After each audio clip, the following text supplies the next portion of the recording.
drone adventurers.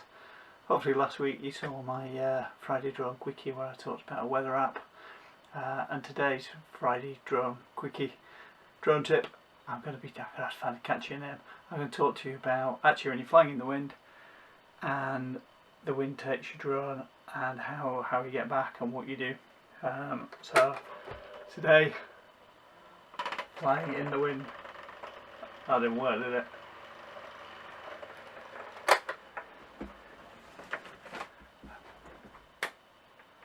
Okay. We've all had it. Well, I have numerous occasions. I get some warning messages on my drone saying wind velocity too high, come down now, too windy. Right, in England, it's the wind's often on the edge, so you might take off. Maybe when you shouldn't. I certainly have. I wouldn't recommend it, but if you do, and your drone, you go downwind super fast, fantastic, start coming back, and the drone doesn't make any progress. It's what do you do? That's what this video is about. The first thing actually is before you set off, make sure you do all your pre-flight checks. Make sure you look at the UAV weather forecast so you know what the wind's going to be like. I've got an altimeter, so you can use the altimeter to check the wind. Although to be honest, you can often feel when it's too windy. Really important, the UAV weather app also tells you how the wind is at different altitudes. Sometimes the wind can be going different directions at different altitudes as well, but certainly as you go higher the wind velocity increases. But before you set off, obviously check the wind. But what I also do is I always, whether wind or not, when I set off, I know where I am. Absolutely keep line of sight of your drone. But if you do lose sight of your drone, at least you want to be able to know where I am visually. So if I'm next to a big tree or the corner of a field or just to the left of the river, I just keep a mental note of where I am so that when I look inside I get right that direction. Of course, we've got all the technology, it tells us where we are, but I've had it before with compass problems and things like that, so it's really good to know which direction you're facing. So you're out flying, say go downwind, start coming back, and the drone isn't moving. What I like to do is, before I'd have set off, also think about a plan B. So if you're downwind, you know, what is there? Can I land on a field? I don't want to land on water. I don't want to land in trees. I don't want to land on a road. I don't want to land on a house. So it's good to have a plan B.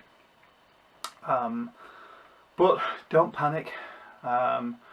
Always keep the stick in the direction of the wind. So if you are losing, you're not losing too much. Reduce the height. As I said, the higher you are, the more wind there will be. If there are any big buildings, wind's increased. If there are any valleys, wind is funneled, that increases. So just think about where you are, and assuming you've got enough battery, move around, come lower, watch out for obstacles, and come back. I wouldn't suggest using the return to home button because I won't use sport mode, which is my next tip. Click your controller into sport mode, and that goes, I think it's something like 40 miles an hour on the Mavic. It does go a lot faster. It's ATI mode if you've got a Phantom. I'm sure different drones have got different types of sport modes. Note that there are downsides to this. I think on the Phantom, for example, it uses ATI mode in sports mode. I think, I might be wrong. On the Mavic 2 it turns all the sensors off, so you need to be careful with that, but it will go faster, so that's really important. Another trick, I haven't tried this one, is to tack against the wind like boats, so you go back and forth and get towards you, and then hopefully you can get back. So there's a number of ways you can do it. Really important, don't panic, keep that stick on.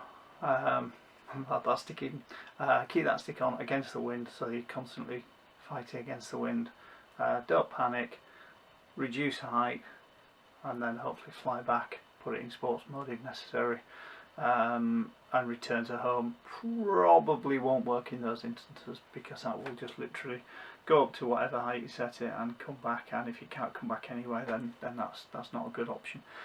Worst case scenario, you've got your plan B, have a look around, and land somewhere where it is grass rather than water. We don't want to land on water. Something that I've done in the past when it's been a bit too windy, I've come down and thought it's a really bad gust, and I'm a little bit scared of the drone coming down and getting blown over. Have a look around where you are, and if there's a wall or something like that, then I often walk over near the wall and then sort of land behind it. Often there's less wind. I think above the wall there might be more turbulence, so you probably need to come down quite fast above that wall. But then once you're below, it's a little bit better, and the gusts can sometimes turn the drone over. So hopefully those tips have been helpful. Thanks for watching.